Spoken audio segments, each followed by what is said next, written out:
Aujourd'hui, vous allez devoir réaliser un mobile à la façon d'Alexander Calder, dont vous avez vu l'affiche dans les documents que je vous ai envoyés. Pour réaliser ce mobile, il va vous falloir du carton.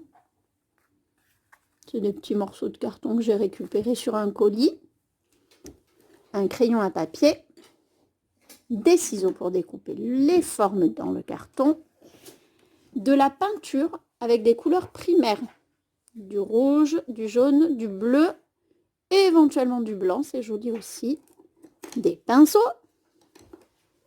Et ensuite, avec l'aide de maman ou de papa, du fil de fer, une pince coupante et une pince pour plier le fil de fer.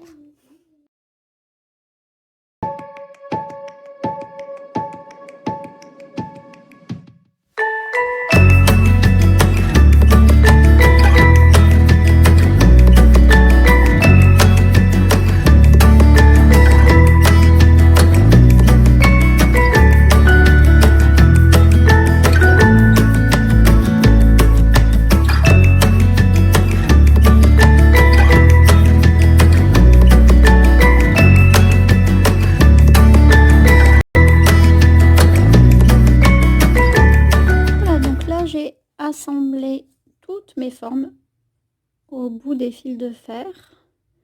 Donc, il y en a 2 par fil, sauf ici où je me suis amusée à accrocher un autre fil de fer tout seul en haut. Voilà. Donc si on regarde, ça tient en équilibre sur mon doigt, donc c'est que c'est plutôt bien équilibré. Donc maintenant, ces formes pour les relier et que ça fasse un joli mobile. Vous allez prendre du fil. Alors moi, j'ai pris du fil de pêche parce que c'est très transparent, ça se voit pas. Mais on peut prendre du fil de couture blanc ou de couleur. Et le but, ça va être de prendre une longueur de fil d'environ 1 mètre et puis de le glisser dans la petite boucle ici au milieu du fil de fer.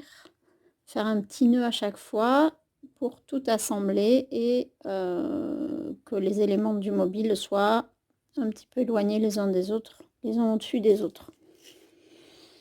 Voilà, et du coup, après, il suffira de l'accrocher quelque part en hauteur, dans votre chambre, dans votre jardin, sur votre terrasse. Et je compte sur vous pour m'envoyer une photo. Je vous montre ce que ça donne une fois que c'est terminé. Et voilà, mon mobile est terminé. Je l'ai accroché à un crochet qui était chez moi. Maintenant, il va pouvoir vivre sa vie d'œuvre d'art dans la maison. Il bouge si on passe à côté, si on tourne autour. Et on a une belle œuvre d'art à la manière de Alexander Calder maintenant qui trône dans le salon.